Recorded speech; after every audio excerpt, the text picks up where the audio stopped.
अब जब अपमान सम्मान की बात आती है तो एक किताब का जिक्र मैंने पहले भी किया है कि वाजपेयी साहब, एक किताब आई थी वर्शिपिंग फॉल्स गॉड्स, नकली भगवानों की पूजा।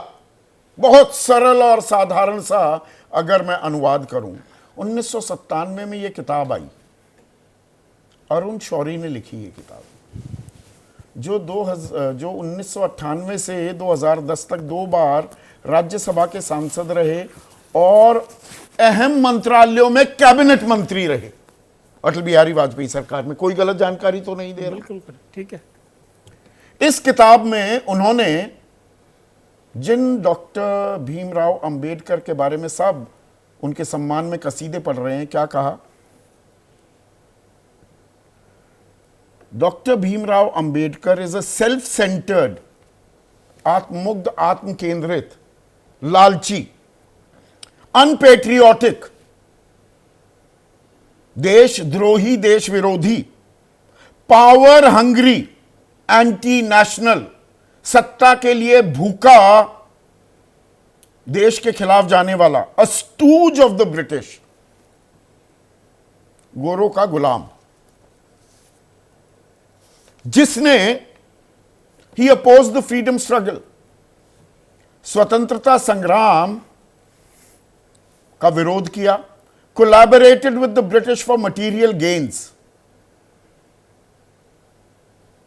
गोरों के साथ माली फायदा उठाने के लिए, पैसे का फायदा उठाने के लिए हाथ मिलाए। He only piloted the draft constitution and that he can in no way be called the father of the nation, father of the constitution. कि सिर्फ ड्राफ्ट वो खाका तैयार किया था, बाकी तो कुछ किया नहीं। किस बात के पिता बना दिया संविधान का? Conversion to Buddhism was mere opportunism, अवसरवादिता थी, बुद्ध बन गए आखिरी सालों में। और पहले ही पन्ने पर लिखते हैं, there is not one instance, एक भी ऐसा क्षण नहीं है, लम्हा नहीं है, not even one single solitary instance, उसे फिर रेखांकित करते हैं, in which Ambedkar participated in any activity connected with the struggle to free the country. इन्होंने तो देश की आजादी में कहीं रत्ती भर का योगदान नहीं दिया। ये सम्मान था, अपमान था? ये आपने जिक्र लास्ट प्रोग्राम में भी हमारे से किया था। हाँ। तो हमने भी चीज़ें खंगाली। एक किताब और लिखी गई है, वो एक जर्नलिस्ट साहब है प्रदीप श्रीवास्तव, उन्होंने लिखी रामविलास पासवान जी की बायोग्राफी, और उसके पन्ना नंबर 162 पे विरोध उनका दर्ज है इस मामले में। अच्छा। देखिए, हमारे से हमारी स्थिति बिल्कुल भिन्न है। रामविलास पासवान जी उसी समाज का हिस्सा हैं, उन्होंने वो सारी पीड़ाएं सही हैं, सारी पीड़ाएं भुगती हैं, और उसके बाद वो शिखर पे आके पहुंचे हैं। और जैसे ही पहुंचे, अरुण शौरी जो कह रहे हैं गलत कह रहे हैं। हमने कहा ना विरोध दर्ज कराया, इसका मतलब है गलत कह रहे हैं। आप लीजिए, इस बात को लिखिए, कोई दिक्कत नहीं हमको, ये कहने में हमें कोई ऐतराज नहीं है। कोई भी बाबा साहब का असम्मान करेगा या बाबा साहब के सम्मान में कोई चीज गलत करेगा, अपमान तो किया सबसे पहले हम बाबा साहेब भीमराव अंबेडकर का अरुण शौरी ने अपमान किया। जब इतनी बातें लिखी है तो कौन कहेगा कि अपमान ये नहीं? 97 में अपमान कर रहे हैं और इनको इनाम मिल रहा है। 1998 में राज्यसभा सांसद बना दिया जाता है। और उसके 1 मिनट सुनिए ना, कम्युनिकेशन एंड इंफॉर्मेशन टेक्नोलॉजी मंत्री 2003-2004, कॉमर्स एंड इंडस्ट्री बहुत ही अहम वाणिज्य और उद्योग मंत्री 2002 से 2003, development of north east region उसके मंत्री, वो प्रभार 2001 से 2003, और विनिवेश की पूरी प्रक्रिया की जिम्मेदारी अरुण शौरी के कांधों पर डाल दी थी अटल बिहारी वाजपेयी। अरुण शौरी ने अपमान कर रहे हैं और इनाम मिल रहा है। अरुण शौरी ने जो ये किताब लिखी है अपने व्यक्तिगत स्टेटस में लिखी है किताब, प्लीज। उसके बाद राज्यसभा बाकायदा दी गई, बीजेपी का हिस्सा बन गए, विचारक बन गए बीजेपी के। हमने सुन ली, समझ ली बात। हाँ। लेकिन वो बीजेपी के सारे उसमें पेंट कैसे कर दोगे कि ये किताब आ गई है अरुण शौरी की, तो बीजेपी ने अरुण शौरी जो अपमान कर रहे थे, आपके शब्दों का इस्तेमाल कर रहा हूं, B.R. अंबेडकर का उन्हें इनाम देती है बीजेपी। ये आपका आकलन है, मेरा आकलन। हाँ, ये आपका आकलन है, हमारा नहीं है। देखिए, इसमें एक और चीज थोड़ी सी दर्शकों को बोलिए, व्हाट्सएप का की जानकारी नहीं, असल शोध जो मेरी टीम तृतेश नंदन जिसके मुखिया हैं वो करती है, घंटों लगाते हैं हम निकालने में चीजें।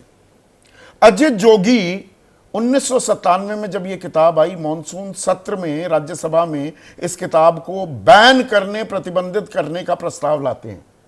चुप्पी साध जाती है बीजेपी, कुछ नहीं बोलती है BJP, benches remain silent. Sandeep बाबू, आप क्या कहना क्या चाह रहे हैं? ये तो एडमिटेड फैक्ट है ना कि अरुण शौरी ने किताब में लिखा है ये चीज है। बीजेपी ने क्या कहना चाह रहे हैं आप कि बीजेपी सारी प्रतिबंध करने की या उनसे माफी मांगने की या शब्द वापस लेने की कोई मांग नहीं की। संदीप जी पूरे संदर्भ को समझना पड़ेगा हमको। देखिए, ये मामला पूरी कोरी राजनीति का है।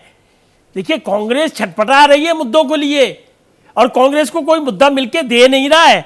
मुद्दे में गिरा दूं आपको। प्रेस ब्रीफिंग होती थी 1997 में, जसवंत सिंह जो बाद में बड़े मंत्री बने बीजेपी के, उन्होंने कहा कि वो एक लिखित बयान उन्होंने जारी किया, क्या कहते हुए, ही अपोज्ड एनी ब्यूरोक्रेटिक और पॉलिटिकल बैनिंग ऑफ बुक्स, कि कोई ये नौकरशाह या कोई राजनेता किसी किताब को बैन थोड़ा कर सकते हैं, प्रतिबंध थोड़ा लगा सकते हैं। Not until all objections have been fully and dispassionately examined, की जो दिक्कतें ये जिन पे आरोप लगाए गए हैं या जो आरोप लगा रहे हैं, भाई सही भी हैं कि नहीं, पहले तथ्यों की जांच परख होनी चाहिए। संदीप जी, आप ज्यादा खींच रहे हैं इसको। अच्छा, नहीं, बिल्कुल, प्लीज अंडरस्टैंड।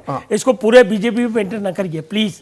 राजनीति की हकीकत समझिए। कांग्रेस के पास मुद्दे नहीं है और कांग्रेस मुद्दों की तलाश में है। ये मुद्दा वो पकड़ना चाहती है और चिपकाना चाहती है, लेकिन इनको ये भूल गए कि इनके मुद्दे चिपकते नहीं है। चाहे वो रफेल हो, चाहे पेगासस हो, चाहे हिंडनबर्ग हो, चाहे बीबीसी हो, चाहे अडानी हो, चाहे ये कौन सा था बॉन्ड वाला, इलेक्ट्रल बॉन्ड, कौन सा मुद्दा चिपका पाए।